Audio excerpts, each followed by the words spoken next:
I'm Ben. This is Michelle. We're the Godards.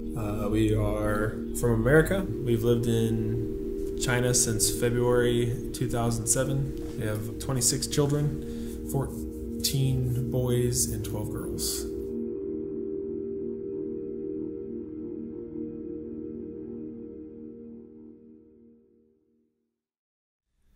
We help left behind children. It's an orphanage, but our goal is to have a home, not an orphanage.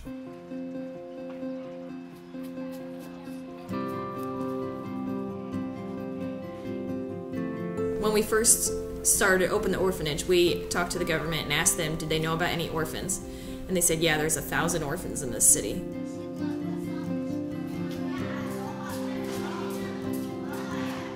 All the Chinese children call me daddy and her mommy. We tell them we're not taking the place of your baba and mama, which is in Chinese. We're just your American mommy and daddy, so they call us that. Mommy says, excuse me and excuse me. You can just say it really fast. Excuse me. Excuse me. Yeah, it sounds silly. Say excuse me. Excuse me. Say it faster. Excuse me. Excuse me. Excuse me. That sounds good. Yeah, we get kind of pulled a lot, you know, having, 29 kids because of our own 3 boys, so everyone wants that individual attention.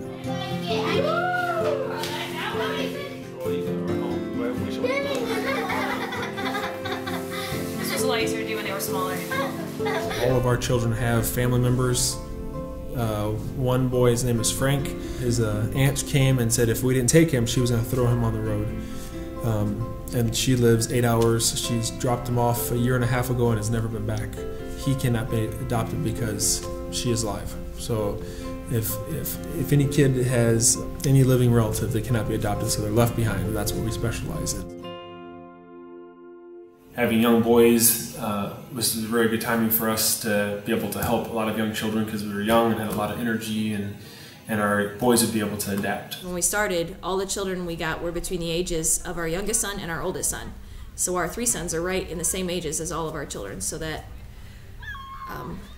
helps, I guess. And also we make sure we give our sons their own personal time so they're not feeling completely neglected compared to the other kids. We have to make sure that, God blessed us with 3 boys, and we have to take care of them first and make sure that their needs are met. And we obviously just try to do things that involve them with the children. But the cool thing is our home is like pretty much one long hallway because we're all one floor, so we're all very close. We just have to open our front door because our hallway's connected to their hallway, so It's just part of our home. yeah. Plus I'm a daddy of 30 kids, so that's pretty good.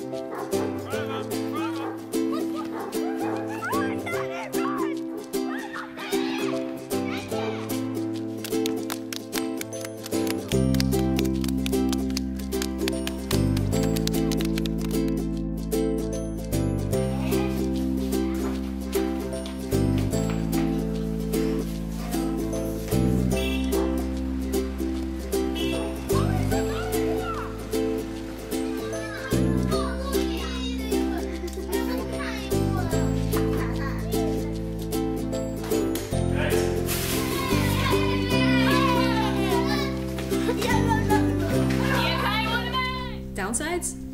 I think we might age faster. Well, obviously missing family is a downside. Yeah, big downside. I have 4 sisters and 2 brothers, so we come with a very big family. And 2 of my sisters had children that before we saw them, they were already 1, 2 years old. So that makes it a little bit harder, but it's worth it. If you look at like Anna, Jake, and Joy, they actually have parents, but they're both mentally handicapped, and we're abusing them. Jake and Joey were 3, Anna was 6, and we saw Jake and Joey, they had claw marks running down their back from their mom. And then Anna would say, oh, my dad never abused me. I'm like, well, what did he do if you didn't listen to him? He goes, oh, well, he punched me in the head. I'm like, oh, that's, so we had to go do a little bit of counseling with her, and so any downside of missing my family is, it's worth missing my family to be able to save them from any harm, There are some terrible stories, but more so you'll see that the Chinese people didn't want to. They don't want to give their grandkids away, but they have no other help. And so when they come give them to us, we've had just grandparents come up and hug us, just say thank you so much. You don't understand. We don't understand how much they've helped us. And Thomas is one story where his grandfather, we met him at first. He was very sick. He could hardly get up out of bed. He was just so bad. We asked him how much money he had per month, and it was 50 yuan, which that's what, a little less than $10 American dollars a month. That was to feed him and Thomas, a growing 4-year-old boy. Since we brought Thomas in, now the grandfather is able to use that money for himself to eat, and has gotten stronger, and is able to come once a month to visit Thomas, and he's a lot better. So it's very, very awesome to be a part of, not only helping kids, but they're also helping their families. Usually when we went to other cities, they told us, if you want to help, that's fine. You go find where you want to be at. You do all the work. You do all the work. Well, we called Zhumadian. They said, wait, we want to investigate all of our cities to see who is most likely to help you the best. And Pingyu was and had. The civil affairs have really helped us a lot, as far as we are a government-ran orphanage. It's kind of hard to do. A lot of foreigners will ask us how to do that, because my wife and I were American, and we are the administrators, but we are a legal government orphanage. The government helps us be legal. They help us find our children. They gave us a list of all the kids. It said their name, their age, who they lived with, and their telephone number, and that's it. We go visit them in their home and decide if they need our help or not.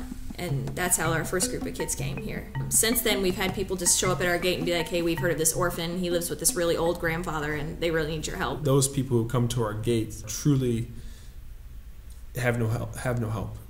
They have no connections, they have no money, they have nothing. So they are coming to us in desperation. I feel grateful that there is hope there for these kids. I feel grateful that we can be here and be a part of it. Very good. That's two. Yeah, there's just sitting on it. There's 2 today. When a kid first come here and they say, "Can we eat as much as we want?" Is there a rule, can I eat till I'm full? Yeah, you can.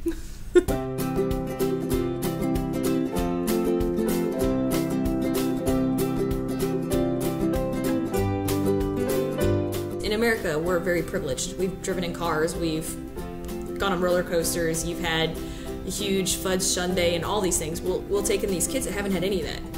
They've maybe never had a soda or ever had a piece of candy.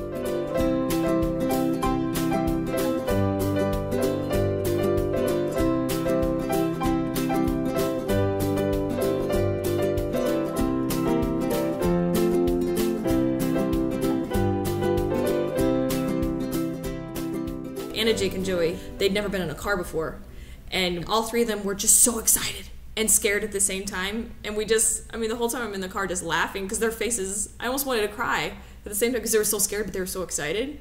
And then the next day we took them to a grocery store, and again, the same thing. They went on the escalator and they were like, they almost fell backwards. They were, they didn't understand how to get on it. They were super excited, and then thought they'd get eaten underneath it, so we had to pick them up and take them off it. When they got to the top, they started walking backwards because they were afraid they were going to get sucked under. So yeah, that's a big highlight, getting to experience first things with these kids. So that's really fun.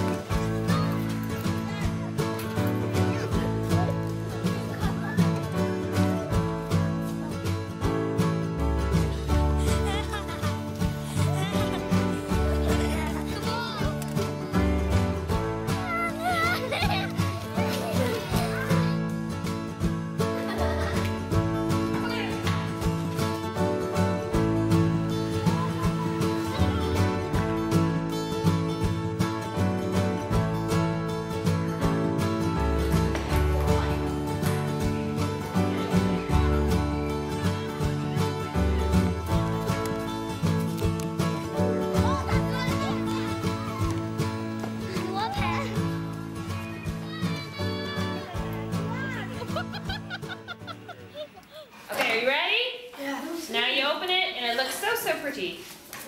Okay? See? Alright? Sarah, a girl we have, her grandfather and grandmother couldn't care for her, and she came here, and her grandfather told us, oh, she has a brain problem, so if she doesn't have good grades, don't worry about it. She's crazy. And we were like, okay. We didn't listen to him because she looked perfectly fine to us, and her first grade was like a 30% in school. She did terrible. And within her first month here, we just kept telling her, Sarah, you can do it. Sarah, you can do it. You know, you can do better. We know you can. And one day she was in the classroom and she was doing homework, and I said, wow, you did that really good. You did a good job. I mean, it wasn't a huge deal what I said, but within the next week, her next grades just kept getting higher and higher, and she makes like 95%. She likes 95, 100% almost every test now. And we show her grandfather when he visits. We're like, look, this is her test. He's like, that's not her test. She's crazy. We're like, she's not crazy. She's really smart. She's a really good girl. He's like, no, she's crazy. He still doesn't believe it. You know, and if she would have grown up with that, she would have become that. And the fact that we can help her be the best that she could be, it's pretty darn exciting. We are going on a child search. We were told from, was it someone showed up at our gate? Yeah, this neighbor of the family that we're going to go visit came to us and said that they knew that the grandmother has an 8-year-old grandson. The grandmother is too old to take care of herself, let alone the 8-year-old boy.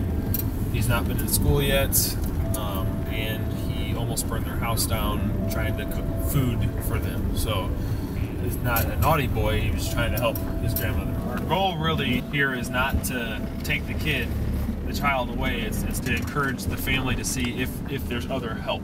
We just call it a child search, but really we know where they are, so we're going to pick up a government leader, and from there he'll take us to the boy's house to meet him and his grandmother.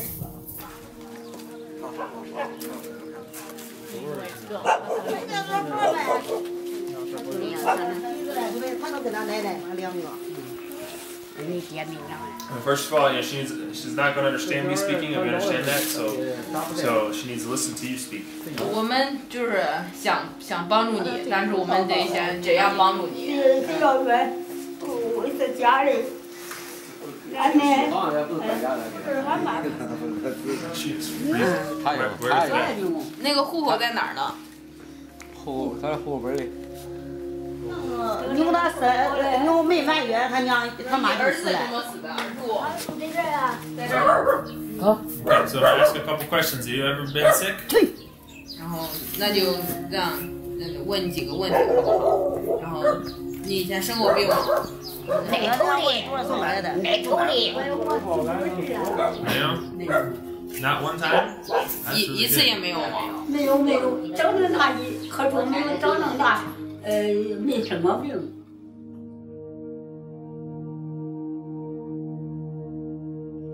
This is all of our kids here. See them? 这是我们那地方的孩子。 So if you, what we do is we help children who don't have mommies and daddies. We become their mommy and daddy. I have Chinese children and American kids. 然后呢，还有中国的孩子，还有美国的孩子。 It helps you and it helps your 奶奶。然后帮助你，也就是等于说来帮助你的奶奶。 知道吗？ Does he want to come and live with us? 你想和我们一起回去吗？ Yeah, you go to school and play with other kids. Huh? What is鼻子大不大？我说你鼻子大不大？大不大？看看吧，呲牙看看。看你的牙。笑笑。 Okay. Where do you sleep at night, buddy? 你们晚上在哪儿睡？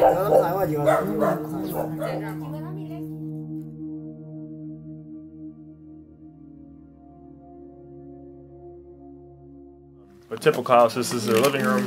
We'll have a bedroom here. We'll have a bedroom off to the side here. You see this is just dirt. It's holding that up. Most homes won't have any glass on the windows. Will they come in here, Dad? Jessica? This is one of the worst houses we've seen, but not the worst.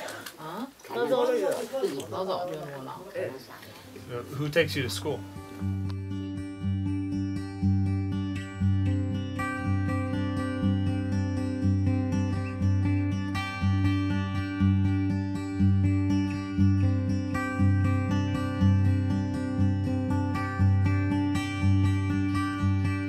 you go, you don't know if you're going to take this child or not. So you go and you check this child out, and then immediately we start loving this child if we know we're going to bring them in. We take a picture and we show all of our kids here. All the kids are very excited about them. Well, then we had to bring them to get a medical test. We, one time, tried to bring in a child the first day we met them, and it was too shocking to them, and they ended up leaving after a few days, so we don't want to shock him, so he's going to come get a medical test day after tomorrow. And then after the medical test, as long as he does not have a very bad disease like AIDS or HIV, then we'll bring him in.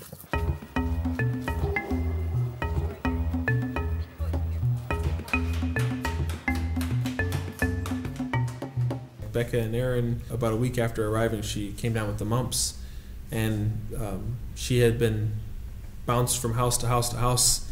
So when she got sick, she was in her room crying, and Michelle went in and was just checking on her, and she said, "Why are you crying?" And Becca's like, "Oh, well, you're going to get rid of me now, right? Because I'm sick." And Michelle's like, "No, you're here." So to know that she is at a place, so she knows now that this is her home. And her brother knows that this is her home. They don't have to worry about where they're going to eat or where they're going to sleep or who's going to take care of them or whatnot. You know, so those are amazing things to be a part of. Oh, I love what I do. I mean, my dad has always told me that if you love your job, you never work a day in your life, and I've never worked since I came to China. So from the time I wake up to the time I go to bed, I serve children that had never, you know, some of them would never have survived past the age of 10. You know, their situations were pretty bad. Some of them, if they did survive, they would have never made a positive impact on the society, and they are already doing that.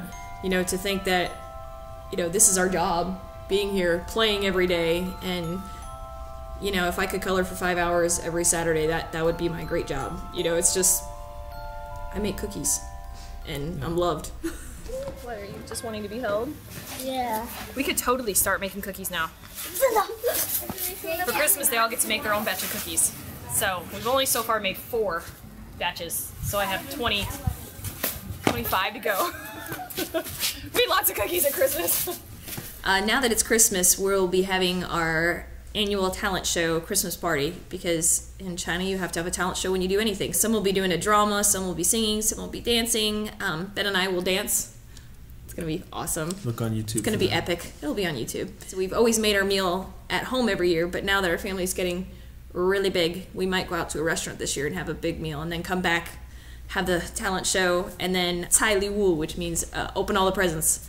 So as soon as the last talent has been done, which might be our dance or something, you'll hear Cai Li Wu, which all the kids will chant, and then they get to open all their presents.